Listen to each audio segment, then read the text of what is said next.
morning, good evening, and good afternoon, depending on the time zone. Welcome to the webinar. Very glad that you joined. And we will follow the program that you have all received. So the first will be an introduction from Deputy Rector for Internationalization of LUIS, Professor Raffaele Marchetti, followed by the keynote speech from Salvatore Sciacchitano, the President of ICAO Council. A few notes for the organization side. The question you wish to address to Salvatore will be immediately answered after his speech. Instead, all the other questions will be addressed at the end of the panel discussion, which will be open immediately after Salvatore's keynote speech and before the concluding remark from Professor Pablo Mendes de Leon.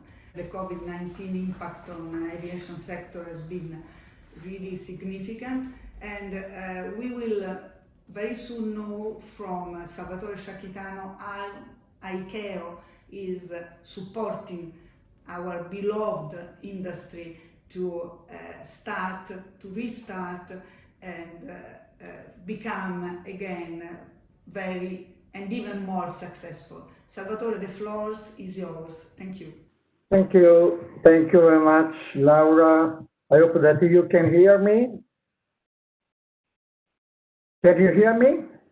Yes, I was muted. We can hear you perfectly. Thank you. Okay, thank you. Thank you very much indeed. Thank you very much for inviting me.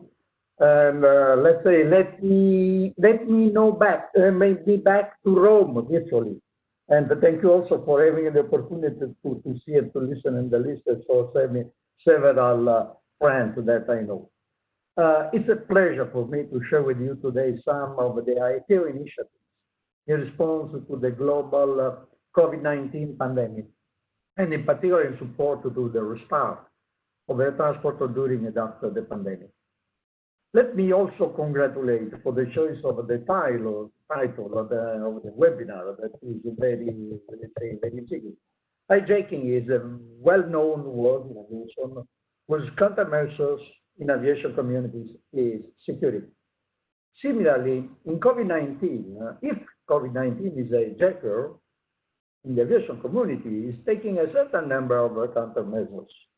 Let's remind, first of all, that the first countermeasure against the disease or the spread out of disease is already envisaged in Article 14 of the Chicago Convention, with specific provisions with regard to the obligation of member states to undertake initiatives to prevent the spread out of disease.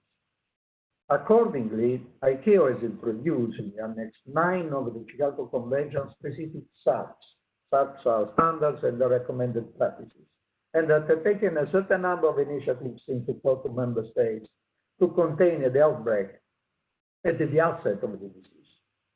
Unfortunately, we know that these countermeasures were not sufficient and the disease is spread out, but there was a lesson learned also on this. There was a lesson learned that the several standards and recommended practices must be better, let's say, consolidated in a single document, and we are already working on this. But this is a lesson learned for the future. Now, the consequences are perfectly known. After 2019, when 0.56 billion passengers have been traveling by air with an increase of 5.5% compared with the 2018, now ICAO forecast for 2020 is a reduction of seat capacity by approximately 45% at the end of the year. Almost the entire world fleet has been grounded for 2 months. Now we are in the phase of restart. In this regard, I will tell you what has been done by ICAO in support to the restart of the recovery. In fact, the restart of the traffic during and after the pandemic has been the highest priority for ICAO. We established early April a high-level task force composed by council members. I wish to remind that the council is the governing body of the organization of ICAO. Council members are representative of member states, but they are the highest representative of the member states. So it was a very much politically committed initiative in order to undertake the preparation of a recovery plan. And it was said that it was composed by council members, representatives of the industry, and of national and regional organizations, EASA, FAA. And the task was to identify and recommend strategic priorities and policies for states in this operation.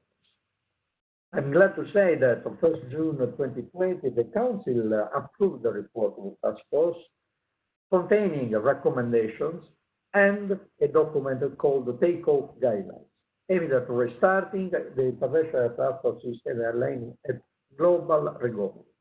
I wish to clarify that the report contains guidelines that are not binding for member states. They are not law, but they ensure their harmonized approach globally. You can envisage what could be the consequence if the member states will adopt their own practices and procedures and they are not harmonized.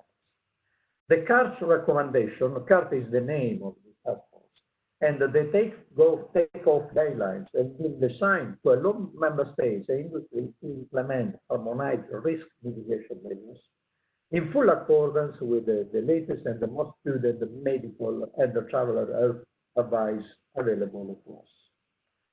From an overall standpoint, everyone should appreciate that the CART's work has been proceeded on the basis of a broad-based consultation with the countries and the regional organizations, and with the key advice from the WHO, the World Health Organization.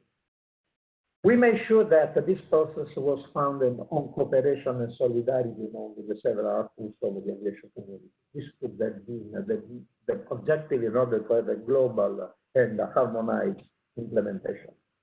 The report consists of a certain number of recommendations and key principles for a safe, secure, and sustainable restart and the recovery of the global aviation sector, incorporated in the so-called flight plan, which includes 4 strategic priorities in the domains of aviation safety, aviation public health-related measures, security and facilitation-related measures, and economic and financial measures.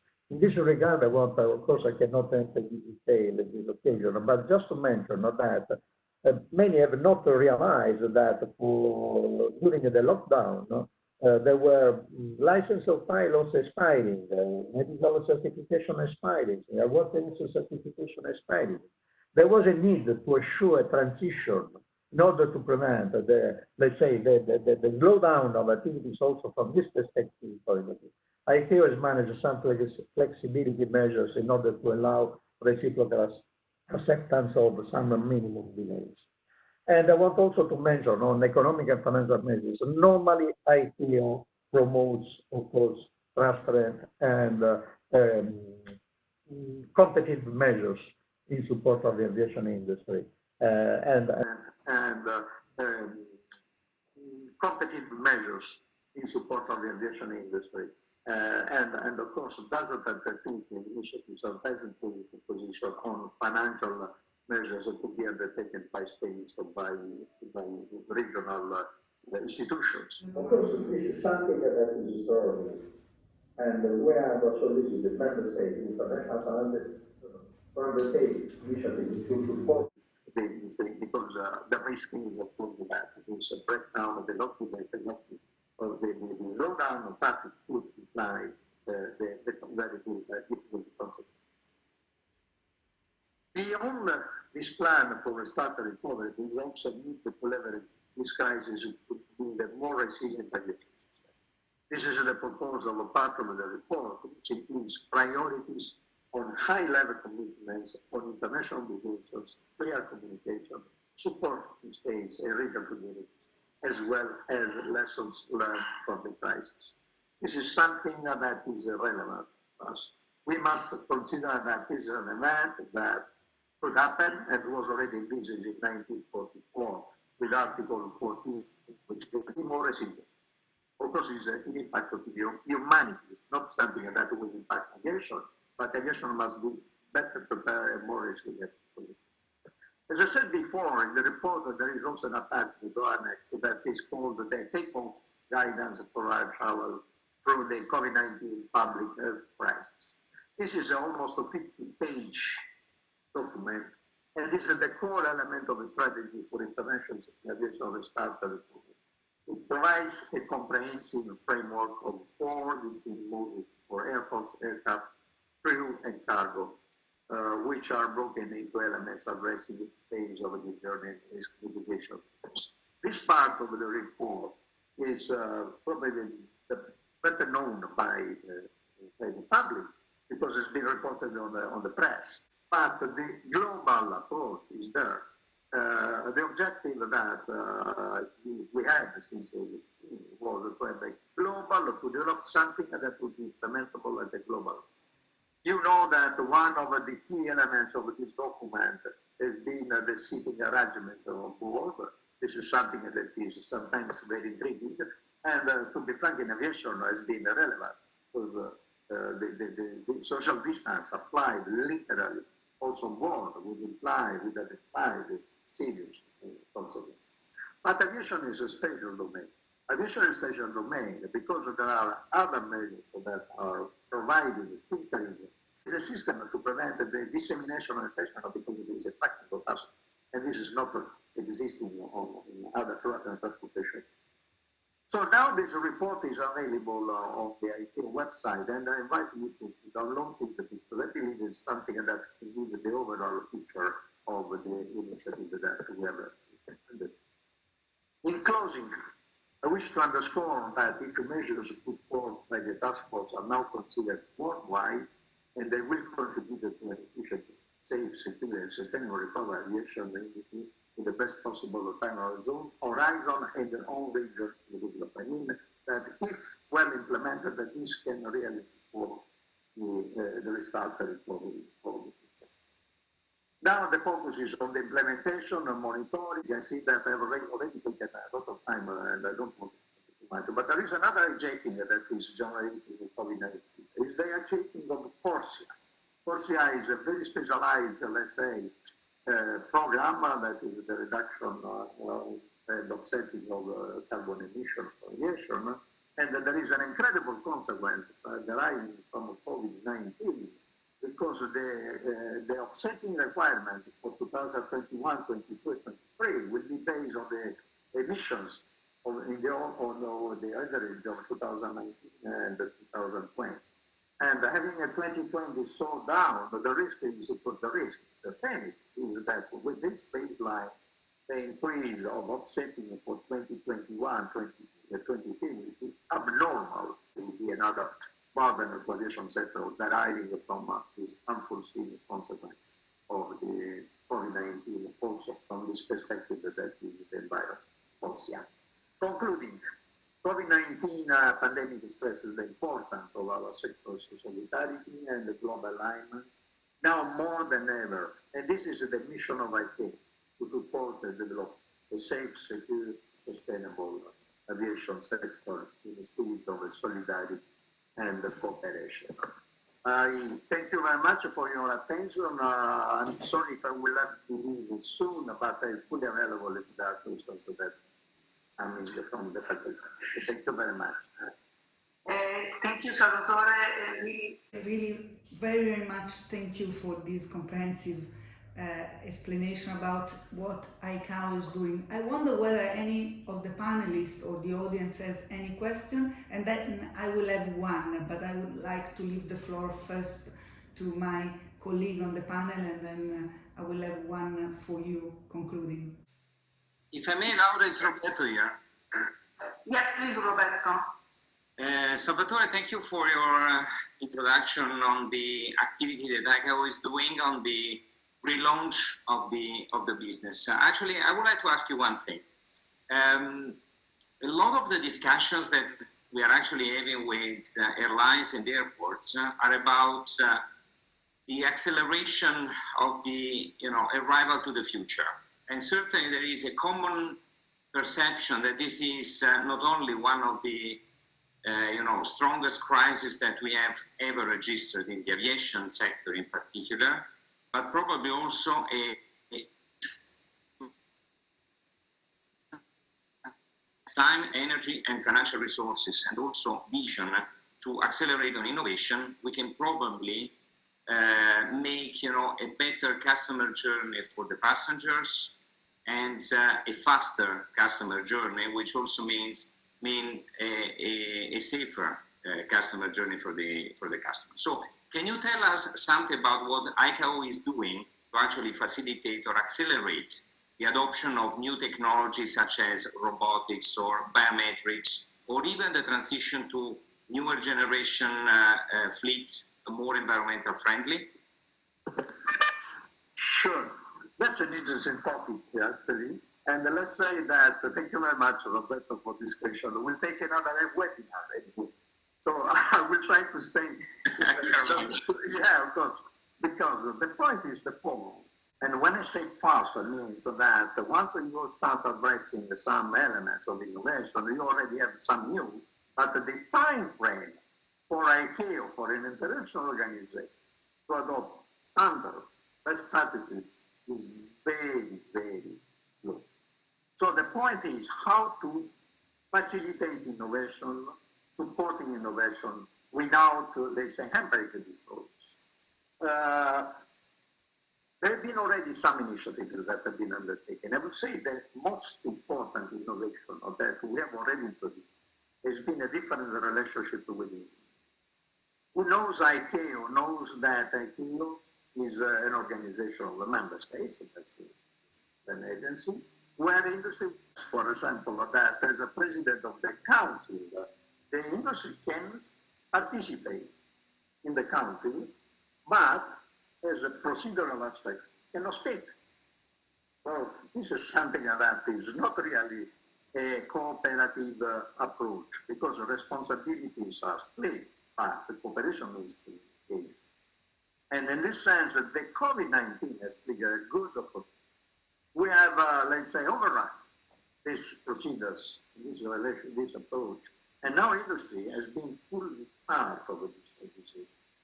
And what I'm doing is to bring more and more the industry within the decision-making process, without, of course, keeping the responsibilities separated, and in order to facilitate the introduction of.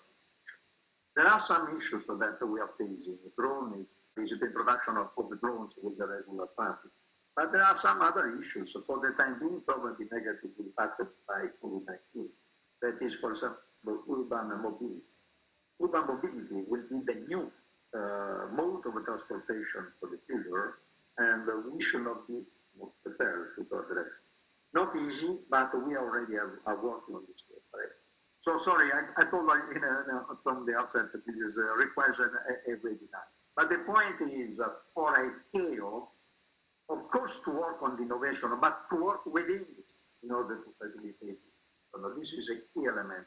Otherwise, the innovation will be, let's say, a discussion between two different silos that, I don't know if I have addressed your question. You have, and it would be great to have another webinar to discuss this topic with you. Panelists or the audience. Otherwise, I have mine. Salvatore, one of the points which, in our view, especially from a legal viewpoint, I know you are engineer, but very, very sensitive to our also viewpoint, it is the harmonization. Since the Chicago Convention 1944, this sector has been really well harmonized, even when, in the time when Chicago Convention was signed, was the end of Second War, teaches us that also in a very critical moment, the sector has been, altogether harmonized and able to maintain. Do you think that the answer, if you can provide me an answer to this question, the answers so far from the various governments, either at EU level, worldwide level, has been in this, still in this sense, meaning have they reacted in a harmonized and uniform way, or do we need some further effort to support the sector to continue with the rules which are uniform and allow the carrier to operate in a level playing field? Thank you. Yeah, thank you indeed. As I said before, yes, this is since 1944 is even more valuable. What I'm saying is that the initial reaction was not harmonized because there was no, let's say, umbrella for the member states. Since we have adopted these guidelines, and I want to underline more that these guidelines have been not adopted in a room of the council. And by the way, we are not working in the IKEA meeting, we are still making it visible. We are still working remotely, and this has been another challenge for IKEA. But it's been adopted with a full cooperation with the region. When I said the regions, I mean that we had the participation of the Commissioner for Transport of the African Union. We had the Director General of the main China, the Minister of Republic of Korea, of course, represented the highest level of FTA, of the ASA. This has granted, let's say, a broad consensus, and has granted the transfer of these guidelines in the national or regional system of, say, legislation, or we just say regulations, or whatever. So the situation currently is in the good track, in the good direction. The point is that now we need a full implementation. For example, this morning at 7 o'clock, I was not participating, but there was a vice president participating. There was a corresponding initiative in Cairo for supporting the region of the Middle East region in the implementation of this principle. Also, we must admit that there is one element that is not controlled by a region, and the element is a health element that is related to quarantine. If quarantine is removed, of course, the traveler can start more smoothly and more, let's say, fast. If quarantine will continue to be kept between, and this is an health matter, it's not an election. Of course, this will have a problem in the recovery of the travel. But I'm confident that widely this also can be. Meanwhile, Salvatore, I received another question from the audience, which is a bit tricky. So it is related to the decision which has been taken by the Italian government. You may say no if you don't want to answer. This is a legal department. They would like to know what is your opinion about the mandatory decision of our government about the temperature screening at origin and passenger commitment to report to the airline, not to the Italian health authority, as a requirement in order for the airline to be allowed to occupy the middle seat. You know that Italy was one of the few, or maybe the unique country who was requesting, upon decision of the Ministry of Health, to keep the middle seat non-occupied if at the beginning in any event, and now under certain requirement, which is the temperature and the report to the airline representative. This is the question from the I will not comment Italian decisions, but it should be clear that the decisions, the current decision taken by the Italian authorities, I assume that have been taken in coherence with the ICAO guidelines, and this is what is in the guidelines of ICAO. So while in the past each member state or each organization has been adopted, the decisions that we consider adopted on the basis also of the knowledge, the scientific knowledge, and has taken the measures that were considered more appropriate. On the basis of guidelines that have been adopted at the international level with the support of the WHO, and these guidelines allow to use the central seat on board, because there are a certain number of measures, including the temperature measurement. So what I mean is that what I see, what has been adopted and decided by Italy is the ideal guidelines. So I don't have any comment at all. They have done what had to be done once that ICAO is taken a formal and official position. And while the CAA has also issued some clarifications last Monday, which I believe will help the airlines to better apply the rules. And we have another question. After this, I must ask to stop. We are receiving question by question. And the question is also another tricky question. It is, what do you think about the need to maintain the slots that in the view of our participant may adverse maintain the slots may affect the cost at all? I don't understand very well the question. Maybe you, Salvatore, can interpret whether there is a relation, I believe, among the need to maintain slots and the cost involved. No, sorry, but these are different issues.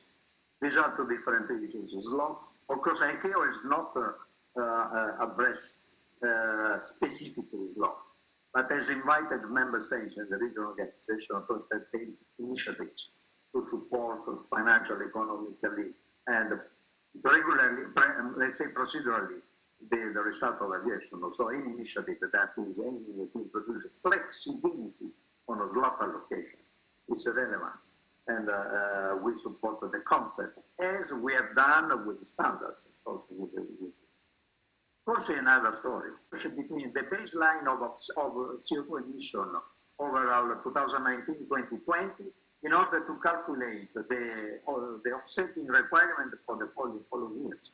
And due to the fact that the emission went down in 2020, that is good in terms of environmental impact. But the calculation, if the restart in 2021, 2022 will become almost normal, that means that the gap and the offsetting requirement will be abnormal. And this is the issue that we are considering. But slot and OCR, not connection, I cannot say connection. Thank you so much also for your availability for these questions and for staying with us. I hope you can follow at least the next speaker, who will be Carlos Bermejo Acosta. Carlos, the floor is yours. Thank you very much. Good evening to everyone. And first of all, I would like to thank Laura, Pablo, and Louis University for inviting me to participate in this webinar. What I would like today is certainly not to focus on the economic impact of COVID on the airline sector, airports, ANSPs. I think we all know about that, and there are probably better speakers in the room and in the webinar to talk about that. What I would like to focus is on what has been the response to the EU to the crisis, taking into account that initially we all thought it was going to be a short-term, geographically located. Now, a global crisis which are much deeper and much longer consequences than we initially thought. And that's why the response of the EU can be articulated on three big items or axes of measures. The first one is what I call relief. What are the immediate measures that the EU took in order to help the sector? The second one will be recovery. What economic measures have been taken by the EU to support the industry and the economy, the European economy in general? And the third one will be exit. What do we need to do to go back to the normality that we had before, now that the epidemiological situation seems to be improving? I'll try to be brief, so I'll try to go quickly through that. If we start with the relief measures, I think that from the beginning, when the crisis started, the pandemic started, the Commission was able to take a number of measures to immediately alleviate the situation of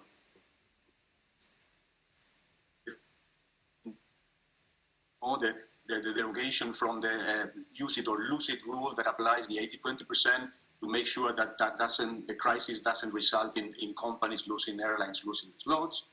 We also delay the introduction and the application of some of the security and safety measures that were on the pipeline. So we delay the entry into force of some equipment on surveillance technology that needs to be installed on planes.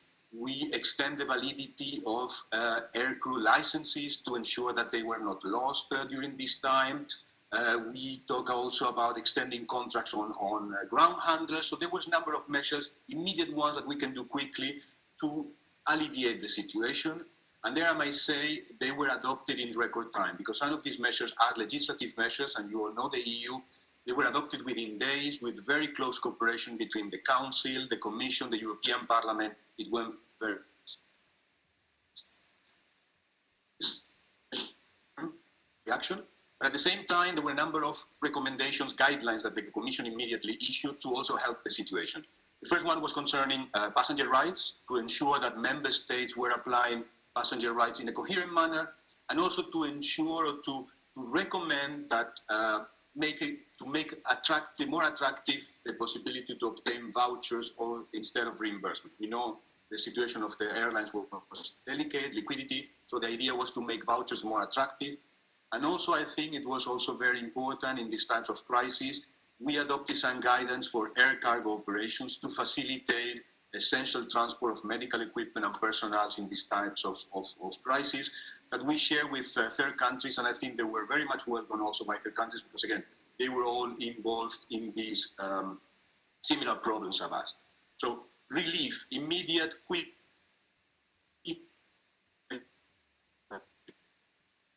As I said, what we thought were going to be short-term, really localized problem was much broader than that.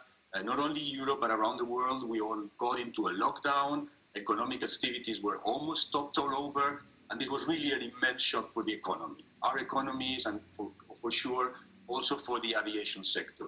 And there, in this respect, the EU also, and in particular in this case, the European Commission took some quick and decisive action. What do I mean by that? We need to keep in mind that the big budgets are in member states. National budgets are the big ones. So the first thing the Commission did was to use all the flexibility that exists today under EU rules to allow member states to support their companies, to support their industries, to support their workers. So in 19 parts, the Commission published the so-called temporary framework for stated measures. And I will come back to put money in their economies. The Commission proposed also a so-called coronavirus response investment initiative, 37 billion to provide liquidity to small businesses. And also a banking package that will allow that banks will continue to lend to companies, households, businesses, etc. Coming to the state aid, because I'm sure this is something of interest to the sector. And I think, again, the question here was to provide the necessary flexibility within the current rules to allow that measures could be taken to support businesses, but with limited impact or limiting as much as possible the impact on the internal market and the level playing field. So important to keep in mind, this was not a derogation, this is not a carte blanche, so that we use the flexibilities that exist today in the system to deal with the crisis that we're facing. So there were several of these state aid clarifications being made concerning the possibilities to give state guarantees for loans for companies, even to provide public loans for companies, sometimes given direct grants as long as they were below a certain threshold to the companies. And then in May, and I think it's probably also very relevant, is there were some guidelines given about how to use the state aids to recapitalize companies.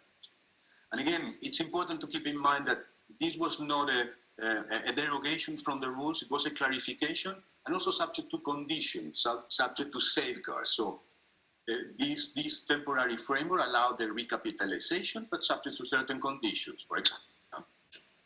Or that this intervention is necessary to avoid social hardship, and market failure, or the exit from the market of an innovative or very important company. And again, they were subject to conditions, for example, that the state, by intervening in the capital of the company, should be sufficiently remunerated. Okay? It was not, it would have to be taken into account. It also has to be temporary. After a number of years, they need to get out of the capital of this company. And during the time they were there, or these companies have been supported, there were no possibility to give dividends and to share or to allow share buybacks, or there were limitations on the remunerations of the managers, or the bonus that they will receive, etc. And for example, a company who has received this type of support could not acquire a company in the same sector. Help is possible, but subject to a number of strict conditions. So these are, again, the flexibilities under the current rules that existed today. But then also, as you know, the EU has a budget, not as big and as relevant as the ones of the member states, but we have a budget. And on the 27th of May, the President van der Leyen proposed what is called the Recovery Plan for Europe. The idea was a budget that will help the economic and social recovery caused by the pandemic, and it includes a new instrument, the so-called Next Generation EU, which were 750 billion that could be used for the recovery of the economy, plus the budget of the EU, which is 1,100 billion euros. So again, those were the instruments, flexibility on the current rules, and then, but all this is very good. I mean, we're trying to alleviate the internal, the immediate consequences of the companies. We are making sure that they survive, but then they need to start operating. And at a certain time, at a certain point, the important thing, I mean, we cannot continue forever to support the companies. We need to help them go back to the pre-crisis situation where they're doing what they do best, which is to move people around and to carry passengers here and there. And that's why in May, on 13th of May, the Commission proposed guidelines for the restoration of tourism and transport. Again, two sectors which are capital for the European economy. And the idea is to include a series of measures under two big elements. The first one is that in order for the sector to come back, we need to restore the free movement of persons and the lifting of the border restrictions. That's very important. And these guidelines already make some recommendations about, for all modes of transport, not only aviation, of again, the context between passengers and workers, the density of the passengers in a particular mode of transport, the protective equipment that they should carry, etc., etc. But for aviation, this was complemented by communications and guidelines prepared by EASA, and it is ECDC, the European Center for Disease and Prevention and Control, to ensure this safety for the air travelers and the personnel. These are a very comprehensive set of measures. They are based on medical and scientific criteria, and they cover all the steps of the trip, from the pre-boarding or pre-arrival to the airport to the final stage, and I think again, it's very important. So we have now, in order to restore transport safely, these are the measures you need to apply. But then we come, as I was saying before, all this is very nice, the borders are closed, I cannot go there, people cannot move. So in this sense, again, it's very important that the underlying reasons for the border closure is sanitary, is health, is epidemiological. Now that the situation is improving, we need to do this back to normality in a more coordinated way.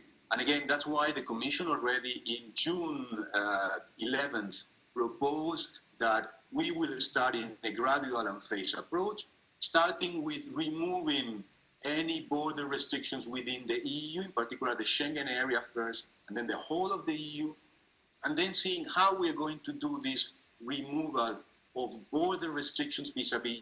We do this in a coordinated way, and the Commission proposed a number of guidelines or checklist elements to be examined, which is, for example, to assess what is the situation in the third country, from, again, epidemiological, the response to the COVID in this third country.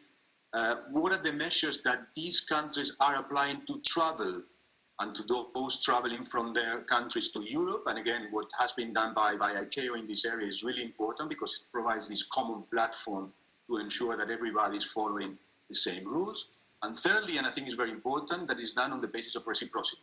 I think we also need to ensure that if travelers can come to Europe, Europeans can also go to the third country question. So again, we have these three pillars that alleviate, recover, and ensure the exit of on the current situation. And very briefly to conclude, and I think it's important to understand, which is the EU, particularly concerning health matters and border measures matters, are very few competence. They are basically in the hands of the member states. So the role of the EU in this particular case and the Commission is limited mainly to coordination, to recommendation, to suggesting, but there is very hard law that can be imposed in these areas. Nevertheless, I think a lot has been done. A lot has been done because there has been a good spirit of cooperation between all the member states and European institutions, because we are all in this crisis and we all need to get out together. So there has been a very good effort being done there. But again, we need to continue with this common approach, because otherwise, if we start with piecemeal, sectorial, country-level approach, I think that will not really give the response that the sector needs in this current situation. Thank you, Carlos. I don't know whether when speaking about local approach, I must be concerned as Italian, but I will see. I don't know whether, the question from the audience we are receiving in writing will be addressed at the end as to say. I don't know whether Pablo maybe has any question about state aid. Pablo, do you want to raise any question now? Because I know you were very much interested in this topic. Pablo, you are on mute. You are on mute. We cannot hear you. Okay, now is. I hope you cannot see me either. That's the better option, maybe. I can see you. I see you. We see you. Oh my goodness, poor you. Anyway, I see a couple of flowers in front of me, including Laura being one of them. Carlos, I did a comprehensive overview of the measures which the EU has taken, has adopted. I'll come back to some of those in my concluding remark. But picking up the challenge which Laura very kindly and graciously offered me on state aid, and I wanted to maybe for us, for the panelists, and for the participants, online participants, find out with you how wide the margin of discretion is for states to decide to whom they want to grant state aid. Will the Commission, the European Commission, supervise that process under the Treaty of the Functioning of the European Union 107 on the basis of economic needs, financial needs, general principles of European law, transparency, proportionality, discrimination perhaps, also be taken into account when the Commission will have to make a decision on whether a state aid measure will or will not be allowed. So there is a financial / economic side of it, and there is a more general legal side of it. What will be your benchmark, or is your benchmark? Thank you, Paul. I think. Well, it's DG.com which is in charge of examining all the notifications on state aids. They need to be notified and approved. And they, as I said, there is not a derogation or, again, a carte blanche from the current regime. The current regime continues to apply. But the current regime also provides a possibility companies need support. We need to do that. And the current regime provides for this possibility. What we need to do it is in such a way that the distortions are as few as possible given the circumstances. That's why in some cases, and again, this is in the hands of my colleagues in DG.com, there might be conditions attached, there might be limitations, there might be corrections to what has been proposed in order to make sure that the same type of help can be provided in a less distortive way. So this is always the case, and I don't think there is any, again, principle of EU law or any principle treaty article that will be disregarded and not applied in the current circumstances. Thank you. Okay. Thank you, Laura. And thank you, Carlos. Thank you both on the panel, and now we move to a very, very hot topic, also for the Commission, which is the passenger rights and remedies for passengers. And we have two panelists here who will address from two viewpoints, the Netherlands and the Italian one, and we know that both these countries have been very active in remedies for passengers. First, we have Lonek von Rossum from KLM, and then Marco Marchegiani. And the floor is yours, Lonek. Thank you. Thank you, Laura, and also my esteemed colleague Marco, with whom I will be in discussion today. Yeah, for us, it's been an absolutely insane period, I think, for many others as well. We were obviously confronted early on in the year with many flights to Asia, Greater Asia being taken out of our network. Then around, I think it was about halfway through March or so, it just started snowballing to the point where we would get messages from our CEO saying 70%, or I don't, and hoping it wouldn't go any lower. And eventually, I think we ended up with about 90% of our traffic being down. of the 300 aircraft that our company, our group has, not including Air France, of course, because we're more than that, but we had, I think, 250 aircraft on the ground. And it's really difficult, and it's a situation that snowballed quickly, and you had to keep responding to it, but obviously it's very hard to stay afloat. I am operations, so for us, obviously, the whole voucher discussion was what was keeping us busy.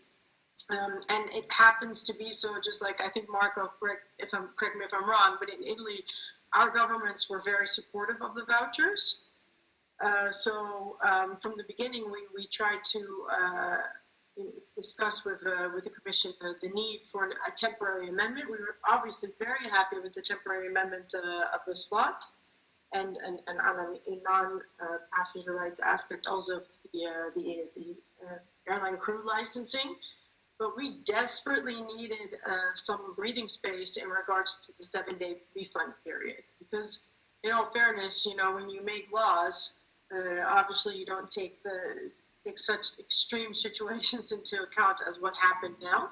Pretty much every airline in the world, it's not one, it's pretty much every airline in the world that had either completely discontinued their operations or 90% thereof. And what was very important for KLM was that we keep some operations going, because some airlines just stopped altogether. We really wanted to participate in the repatriation of our Dutch constituents. So we still had aircraft flying because of that. But yeah, the 7-day repayment period was quite an issue, and we from the beginning started issuing a deferred payment in the form of a voucher, which obviously I personally thought was a very, very balanced and fair solution, but maybe I'm a little biased working for an airline. But no, so we really had long discussions with people from the company, with Parliament, Commission on that. And the funny thing is that these airlines do not become bankrupt because of the fact that they have to refund such a great amount of refunds within 7 days. So they issued a decree stating that the NEB would not be allowed to enforce EU 261 on this aspect.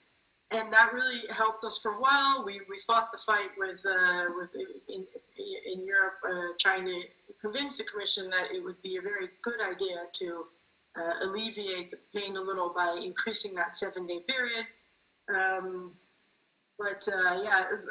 Even though 17 of the 27 countries, and I believe many parliamentarians as well, did agree on the fact, maybe not exactly how, but they did agree on the fact that definitely there needed to be an amendment on 261.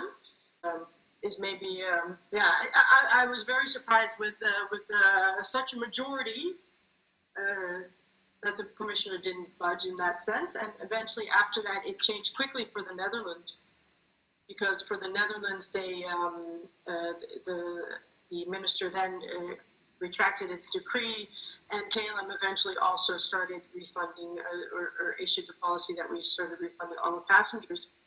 And you have to imagine, I actually don't know the numbers exactly for KLM, but I did hear an interview with Ryanair CEO who said, normally we have 10,000 refunds in a month.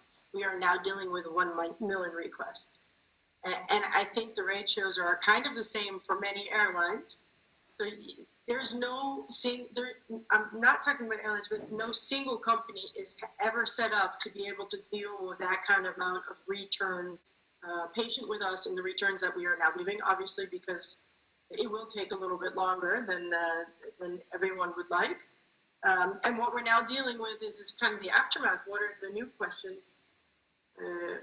People have to wear masks on board. We have people that, we've had a flight that has had to go back to the gate because someone has refused to keep his mask on.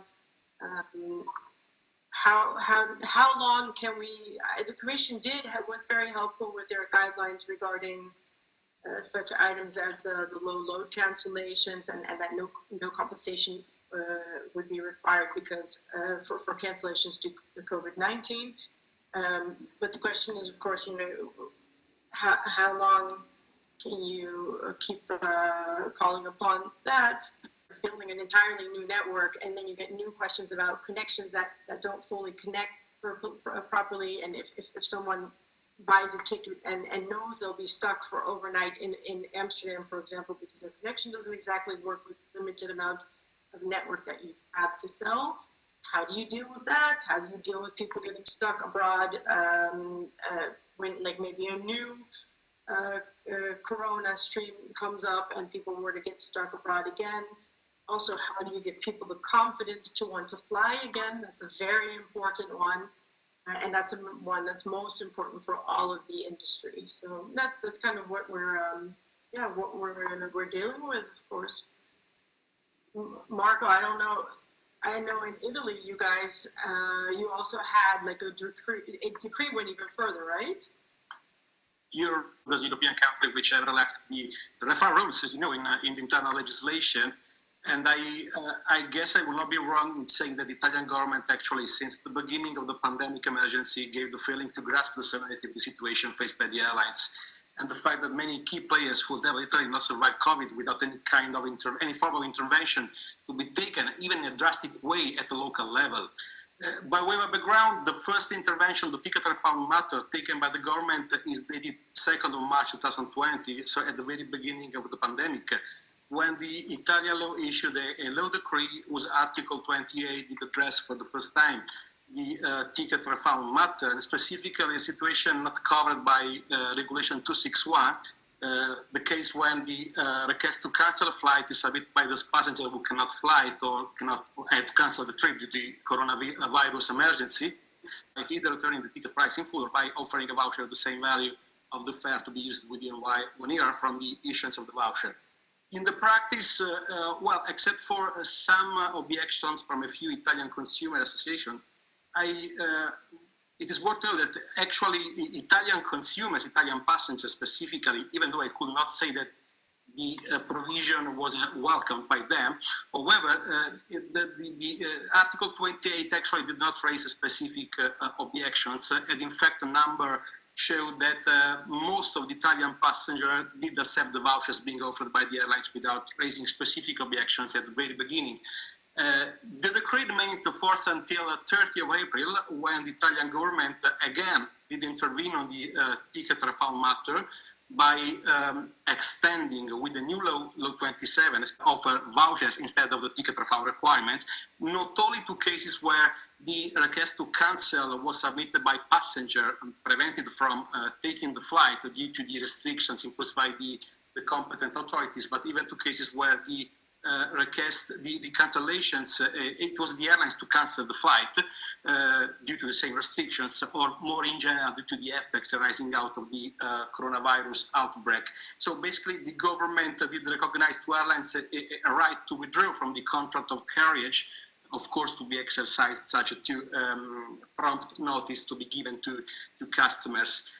It is worth to note that the Article 88 piece become very famous worldwide, I would say, even because the provisions did state that the offer of vouchers by the airlines means for them to fulfill the ticket. Expected the reaction from the European Commission was, I would say, not long in coming, and including the reaction from the Italian Competition Authority. And in fact, as far as the Commission, as we all know, on 13th of May, they issued a recommendation on the use of vouchers offered by the airlines, and a few days later, even the Italian Competition Authority addressed the report to the Italian government, whereby they did highlight that Article 88 bis, in their view, is contrary to Regulation 261.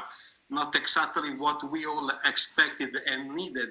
And in fact, the European Commission basically refused to accept the unique request from the industry, in my view, consisting of being granted with a temporary relief from the ticket refund requirement to be allowed to offer vouchers instead of, I underline probably, did create the expectation among customers that the airlines will be offering even higher amounts in their vouchers in order to incentivize them to accept vouchers. So the situation is, to be honest, quite critical. It is recent news that the European Commission has warned that they will commence infringement procedures against those European countries not enforcing passenger rights as they are laid down in Regulation 261.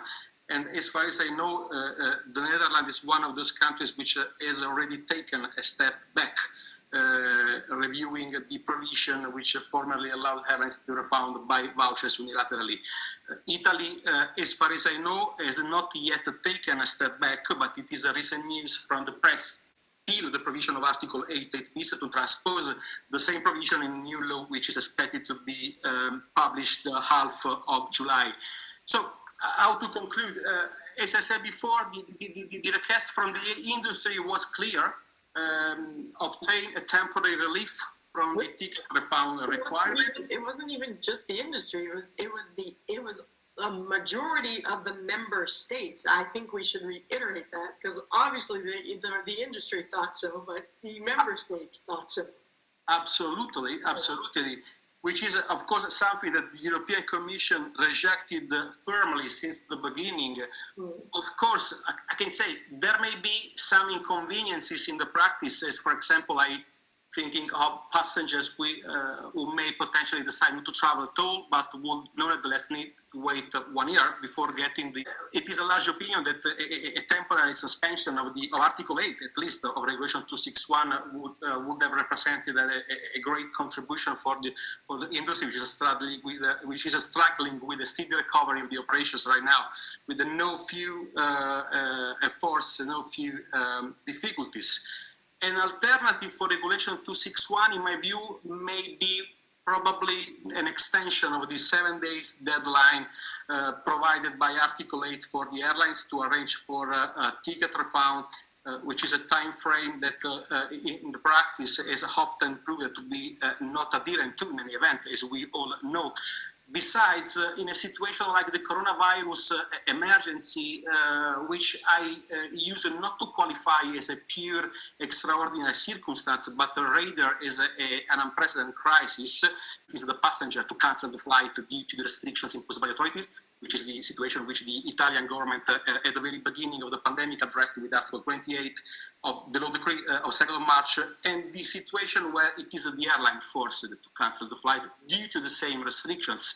And probably this is an additional element that may have suggested the European Commission to grant a temporary suspension, at least to review the requirement of Article 8, which is quite restrictive in my view, even, as you know, in a normal situation, let alone in a crisis like the coronavirus emergency. I think it's good to comment, because you just distinguish between the airlines canceling and the consumer canceling, and that's also actually it's literally one of the subjects in our parliament talks today in the Netherlands. Incentivized not to fly if they are not feeling well. And so that difference is important too, because I think many airlines, I'm not sure, but I think many of the European airlines were actually very lenient with their commercial policy. That obviously we all knew and know that the customer has the right to a refund if the airline cancels the flight. But on the other hand, we received a lot of heat on that with the vouchers. But on the other hand, we were also being very lenient to passengers who did not have the commercial rights to just cancel their ticket or rebook without extra payment. That if they were afraid to fly or whatever, a lot of airlines were allowing passengers to rebook, and still are, and often waiving fees or maybe even fare change fees or whatnot. So there were those situations when you're also everyone's trying not to get passengers on board that are sick. And see a question come in as well about that, about how we would deal maybe started with elderly passengers or passengers underlying health issues. And I think, I mean, passengers with health issues, you always have had that situation where you have to have the fit to fly. But I personally don't think that we can generally say we're going to, not allow elderly passengers with underlying health issues not to fly at the moment, because it is also their general practitioner's decision whether or not they could, whether or not it's safe enough for them to do so. KLM, for example, did at one point, unaccompanied minors, but that's a service you offer, and it's a service where you have to have a lot of one-on-one things, because it's not something we could offer. Plus, also at the time when one after the other destination was being removed, you don't want those children to get stuck somewhere abroad and to have the responsibility over them until someone gets back to their guardians. that is something that we change, for example, but responding to the question that I saw, I think it would be hard to specifically say someone with an underlying health issue, because oftentimes you don't even know that they have it. So it is really something more within the passenger. Yeah. But I mean, from an airline perspective, obviously, I mean, what happened these last few months is not what we want. We want to be there for our passengers. We want to do well by them. You know, there's a very strong competition within the aviation market, so best for your customer. And the aviation industry was not able to really do that, because for the simple reason that you weren't able to offer the service that someone bought, and that's terrible enough. But I mean, seeing also the side I think you mentioned that as well, Marco, but actually most passengers were very accepting of the vouchers, understanding of the vouchers. I think not even just in the aviation industry, but also in like concerts or just that kind of thing. And we mostly saw a lot of understanding, but of course, what mostly comes out in social media is, of course, the people that are a little less pleased with it, and which I understand as well. And with a lot of passengers obviously dealing with the situation as well as the airlines, and I have understanding for that as well. It was also hard, I know, on our customer care departments. Because you have many passengers that are very accepting of it, but also a lot of passengers that were less pleased with the solution that we offered. So it was a hard time for everyone, and I really hope it can keep building up from now on. But we learned a lot from it as well, also in regards to communication, non-legal matters, that kind of thing as well.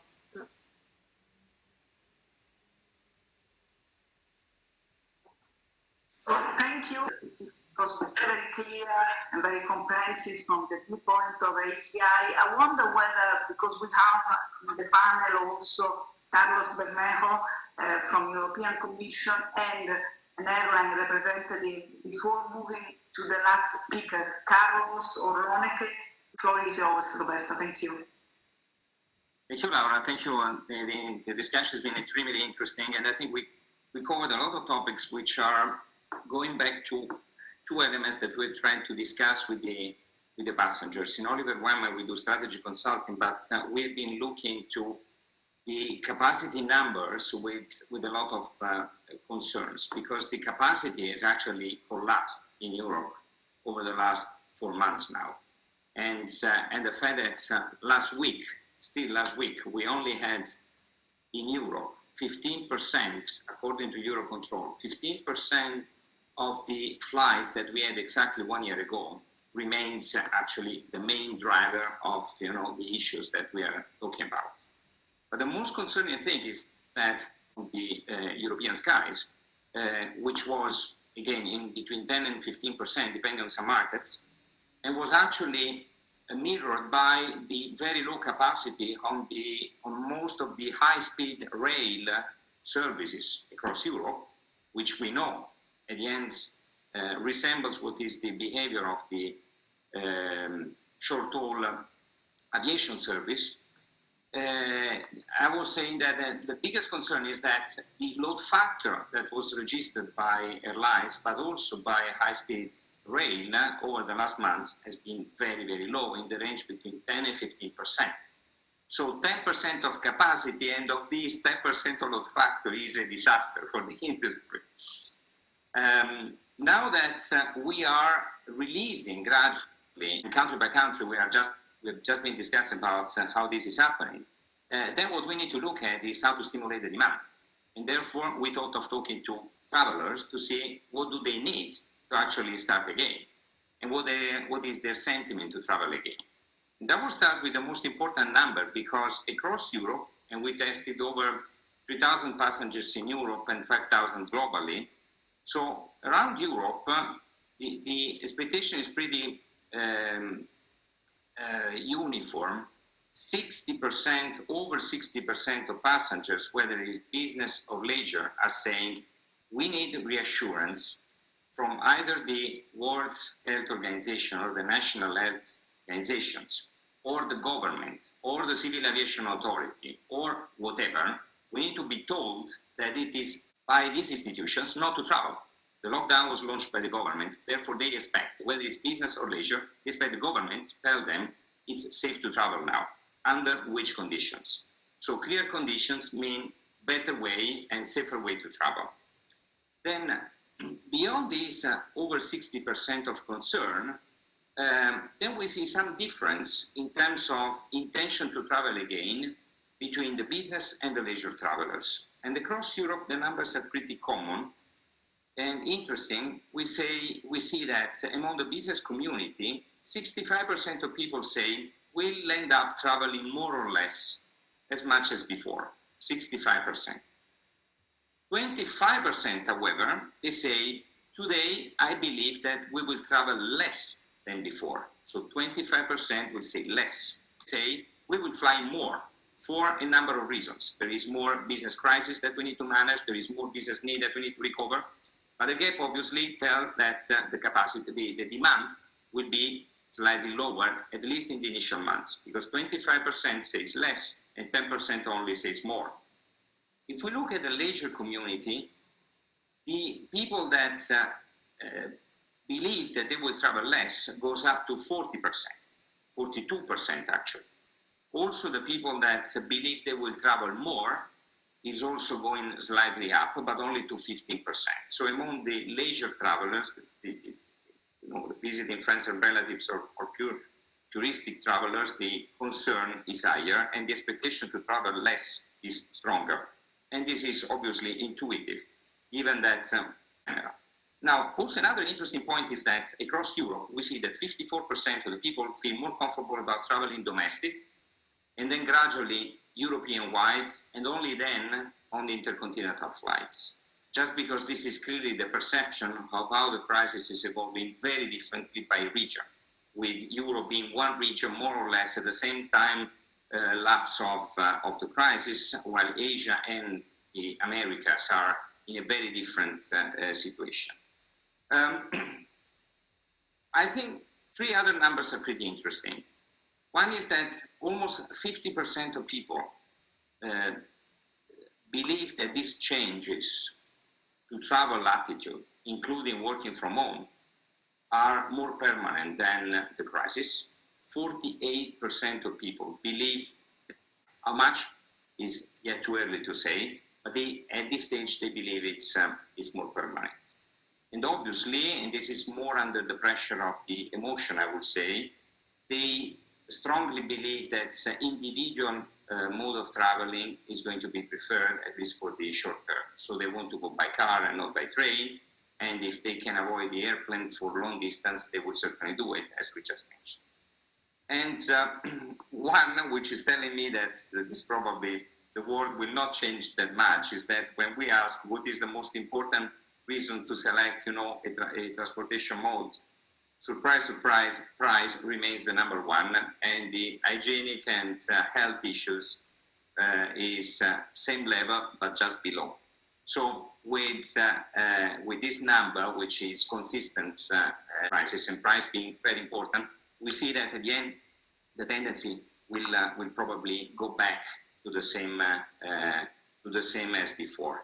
However, the concerns on the health and hygiene rules in general remains very, very important. And I go back to the point that I was making before. After a collapse in capacity, we need to stimulate the demand. And clearly, travelers are telling us with this study, which admittedly has been performed in mid-May, so still in the strong emotion phase post-lockdown, and we are repeating that every 2 months to measure the evolution of this. But travelers are telling us that they need a reassurance, and the reassurance that they need is a clear message from the health authorities and the governments and the Civil Aviation Authority to say how we're going to make it safer for you to travel.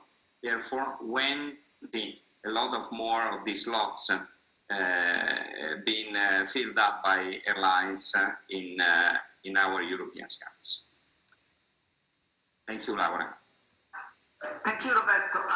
Very, very much interesting and a lot of numbers and perspective, which I guess and I hope the attendees, especially when they can make it in the direction you are suggesting, will take due note of this. I have to move quickly because I promised to the audience that that question would have addressed. Then we have many questions before giving the floor to Pablo. So starting from Carlos. Carlos, are you ready? Because you have a number of questions, not only one. Briefly, one arrived to me by email, and the question is: the Commission has acted decisively on its way back to normality. What element, if any, of the measures adopted would we consider retaining in the longer term to assist in the continued recovery of the aviation sector? This is the first question, Carlos. So, are you keeping these measures longer to support the recovery? What is the sentiment of the Commission? Thank you, Laura. Difficult to say. I think we need to see how things are evolving, and as I think we've been all surprised by how quickly things have changed over the pandemic. We are optimistic to hear the figures that Roberto just presented. Again, we need to see whether even what people thought in May might change now that the pandemic seems to be receding in Europe, and therefore people will be less concerned about taking a plane or a train or going on holidays from one place to the other. So we will really need to see how things evolve, and that's why, in a way, why some of the measures will have been adopted on a temporary basis, but with the possibility to extend them if necessary. And we were talking about slots, and I think has been mentioned, and we need to assess how things are evolving. I think what we have shown is that we are ready to quickly react and put things in motion to really help the sector. But we will need to see on how things are evolving. I think it's very difficult to predict that. Okay. The time is running, so I will put together two questions which are related to state aids. The audience is asking whether what is your thought on the remark from some low-cost carrier who believe that the legacy carrier are have been favored by the authority towards, with respect to the low-cost carrier. So in other words, they believe that there is a different treatment towards national flag carriers, and always about state aid. They ask what are your thoughts on the bailout package given to Lufthansa and the German government taking a 20% stake in the carrier. So if you can address these two questions, about the treatment of legacy towards low cost and German, if you can. I think, first of all, it's important to keep in mind that state aid is granted by the government. So it's the state who decides whether or not to grant subsidy and to whom. And then it's the role of the Commission to make sure that those subsidies are in respect of the rules at stake. So I don't think we can be, as Commission, be accused or even implicitly said to be in favor of a particular type of carrier. It's the member state who decides who they want to support. Once the decision is taken, we examine that, and we examine then under the same set of rules, whether they are a legacy or a low-cost, new entrant or a legacy. So I think, again, it's a member state decision, and we apply the rules exactly the same way for all.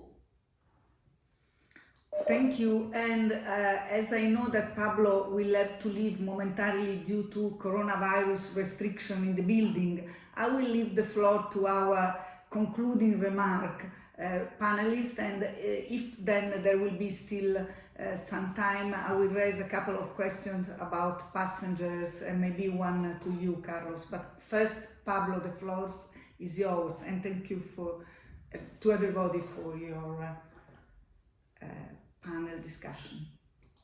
Pablo, you are muted. You should open the mic. Now done? It's always difficult, and it's okay. Challenging task to somehow present concluding remarks at your conferences, webinars, workshops, because you put together a very rigid agenda covering a variety of subjects and eminent speakers addressing them. So let me try to pick up some points which I found highly relevant. Firstly, I observed, and this was reflected in some of the speeches or presentations we heard this afternoon, the national reflexes right after the outbreak of the pandemic.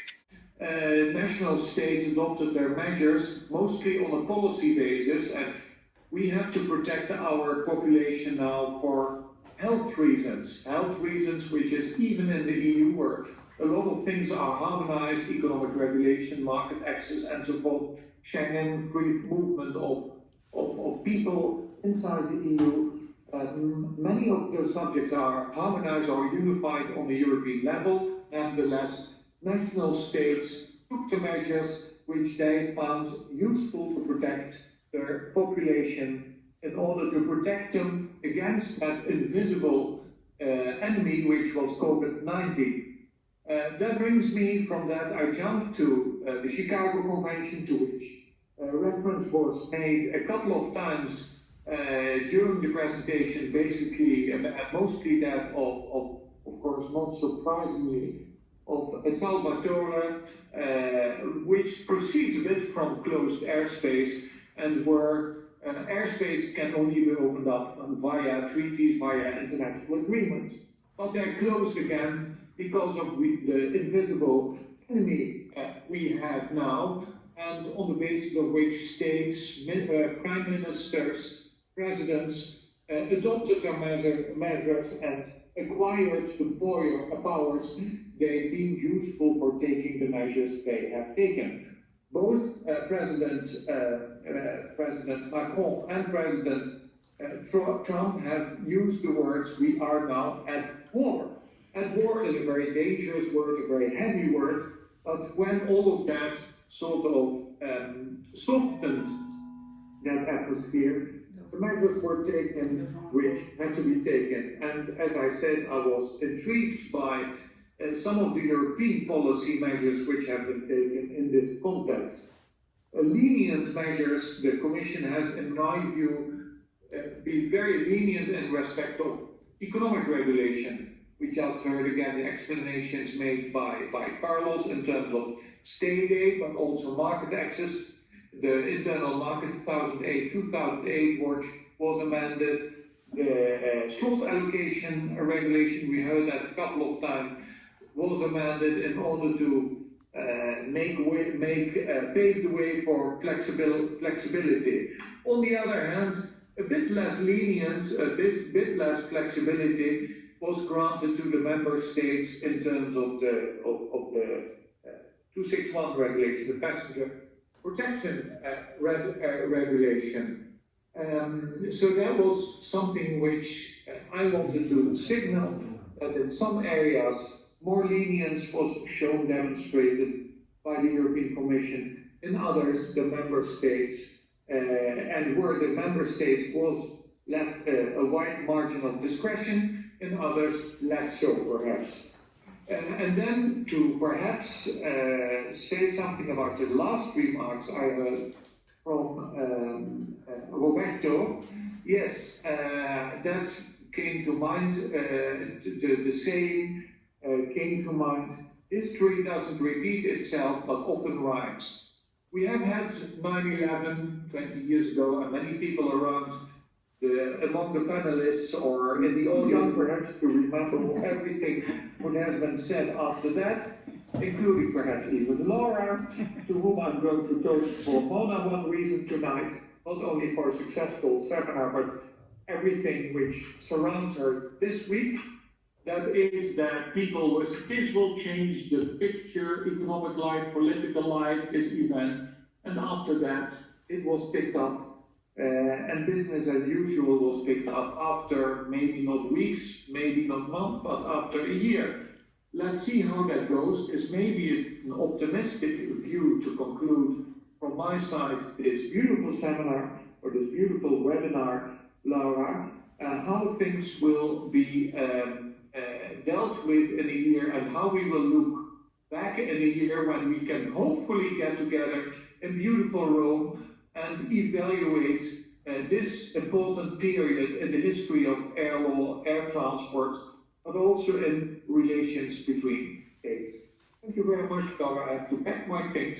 Wish you a beautiful evening, all of you, an inspiring discussion after this brief intervention, and look forward to seeing all of you, the panelists, and all the people who kindly sent me messages during this session, to see you in person at a future occasion.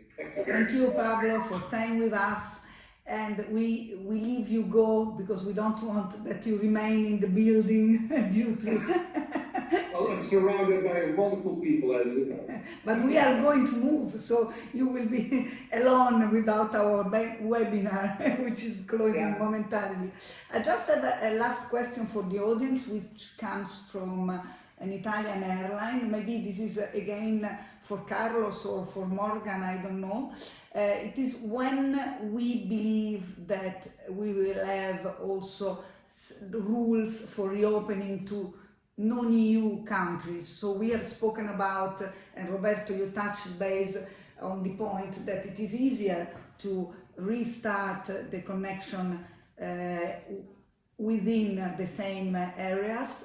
The question is when we believe and what can we do to restart flying also between Europe and non-EU countries? What can we do to stimulate, to make it easier, and when we foresee this reopening? Who wants to answer this question? Very quickly, just jump on this. I think what the Commission proposed now in mid-June was that we should start doing that from the 1st of July. So there are now discussions with member states and different council working groups to identify what will be the list of those countries that meet those criteria that I mentioned before about having a similar epidemiological situation as the one we have in Europe, that they are ready and capable of taking the necessary measures to ensure that travel is safe and there's no contamination, no spreading of the virus caused by aviation or any means of travel, and that there's reciprocity. So I think this process is ongoing, and I think it's again, it will be gradual, it will be done by, again, the idea is that it's being done by all member states together, so we are operating in a common ground, and the process has started already, and ideally, or the idea is that from 1st July, this will become operational. Thank you, Carlos.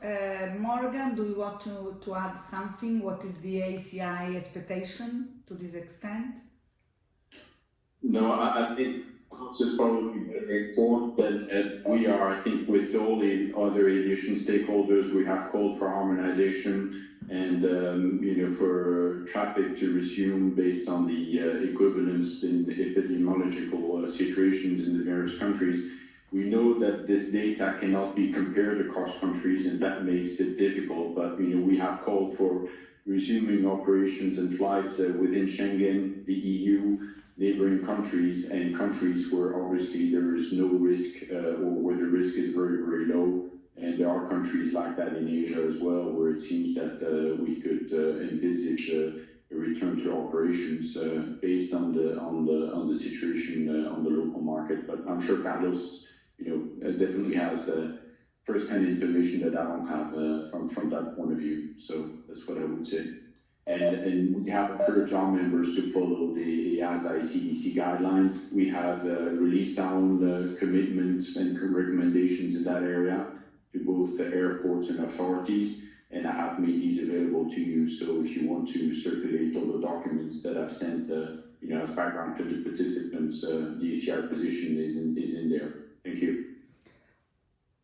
Thank you, Morgan. And I saw that Lonek and Marco have quite efficiently answered in writing to the question related to their panel, because we are really running out of time. I believe, Marco, you didn't answer to a specific question related to what you believe will be our Italian government attitude after the recommendation of EU Commission and of our antitrust authority about voucher. You have 1 minute, Marco. There are yet no precise information regarding on how the Italian government will be amending Article 8 bis in the next law expected for July. Of course, the most probable scenario is that the Italian government will probably align with some recommendations issued by the European Commission on 13th of May, including the provision, for example, of a protection against the bankruptcy or the possibility to redeem the voucher before the 1-year expiration. But of course, I will be happy to keep all the attendees and my colleagues posted as soon as we have more information about the intention from the Italian government in that respect. Thank you, Mark, also for respecting very strict limit to the answer. Any comments from any of the panelists? You have a last chance to add some comment.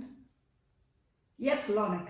No, I just wanted to mention that, I mean, because one of the questions that we received on the sidebar was indeed force majeure. But I do think that this whole discussion, or actually everything that happened because of the pandemic, it will lead to a very interesting discussion in the revision discussions and the lobby that were already ongoing when the pandemic entered into the world. And obviously that's going to be picked up again soon under a German presidency in the second half of the year. And I think the payment period of 7 days may become a line of discussion. And in general, what you see right now also in the Netherlands, because there's also discussions for KLM to receive some state support in the form of loans. You see that a lot of people within politics have a lot of opinions about the aviation industry. For example, in the Netherlands, the last couple of days, it was in the news that the fuel, there should be an underlying minimum amount for tickets in order to not be able to dump tickets in the coming months. So I think airlines should really brace themselves for the impact of political and popular opinion on everything we do. We're going to be under a magnifying glass. So it'll be interesting times. Thank you, Lonneke. And I believe with that we can close our webinar.